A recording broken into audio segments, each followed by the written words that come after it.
Medieval England, a post-classical feudal society composed of warring monarchies vying for control over British land.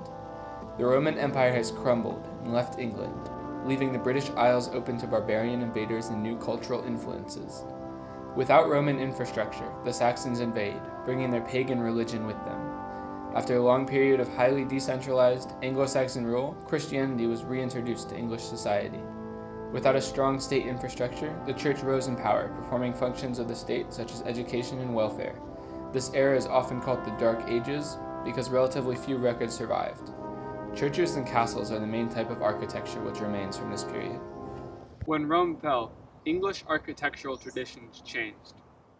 The Roman roads and villas weathered into disuse, and while many Anglo-Saxons built churches, most of them were destroyed by Viking invasion. In fact, because this period was so violent, many churches ended up looking like defensive fortresses. In the 11th century, the Normans introduced two distinctive styles into English architecture, Romanesque and Gothic. Let's go talk to an expert.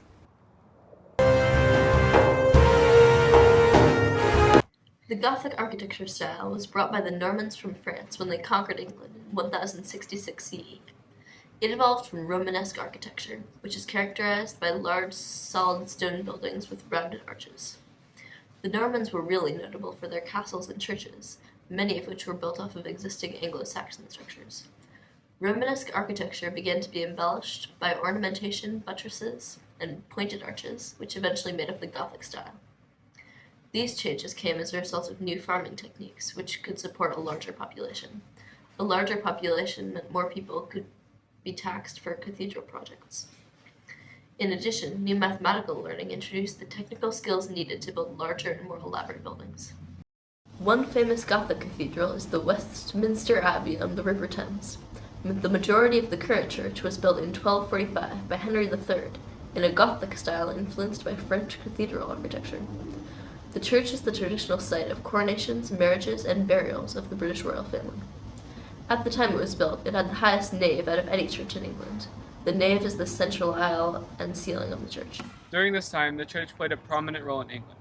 However, since most of the population were illiterate, they couldn't read any biblical stories.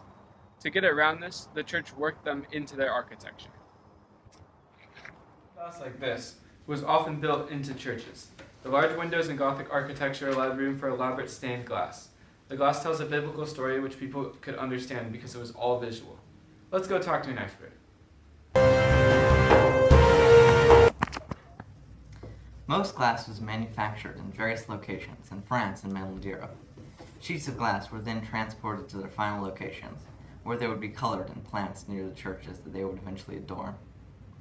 Some glass had impurities which lent inherent color to it, but in other cases, color was deliberately added with minerals such as copper or gold.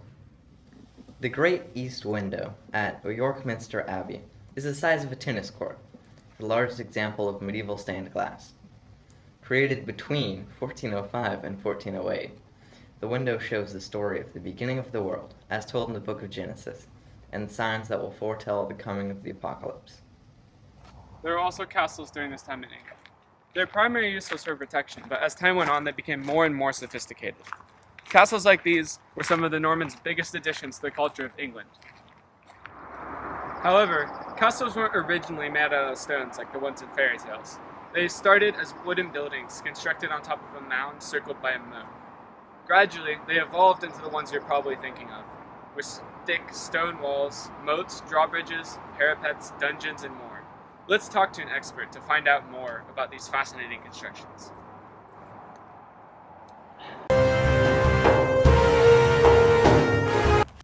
When the Normans came, England was very unstable. The Normans built sturdy castles to defend against feudal warfare in their characteristic style. Norman castles featured a keep protected by a ditch or a fosse, surrounded by workers' houses, all encompassed in a wooden barricade. However, this method soon became obsolete, with Norman-descended lords building Edwardian-designed castles, which ditched the keep and moat in favor of concentric rings of walls. These walls allowed the castles to be more dangerous to the attackers, with more battlements to retaliate against invaders. Lords were not free to build whenever they wanted, however. They needed permission from the king. The Tower of London is a famous example of a Norman-era castle. After the last Anglo-Saxon king, King Edward, died, there was a power struggle for the throne. This left England open to invasion from the Normans, led by William the Conqueror. After taking the throne, William was worried about controlling the largest city of England, London. So, to enforce his rule, he instructed his army to build fortifications to intimidate the Londoners. A few years later, in the 1070s, William instructed Bishop Gundulf to create the White Tower, or what we call the Tower of London today. Over the centuries, as its importance increased and more defense was needed, a series of walls were built around it, becoming the building we know today. Wow. Castles, stained glass, and Gothic architecture. Thanks for watching this week's episode. Make sure to tune in for next time. We will be covering feudal Japanese architecture in Zen Gardens in an action-packed episode you are sure to love. Now, smash that like button and make sure to subscribe to our channel.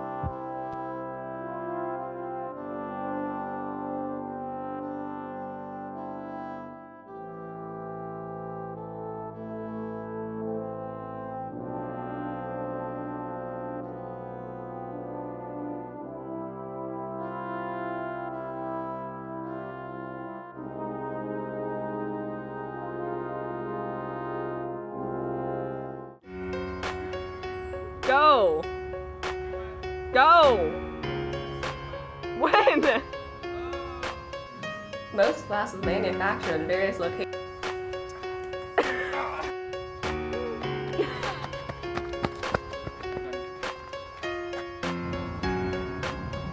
Oh, hey, I didn't see you there.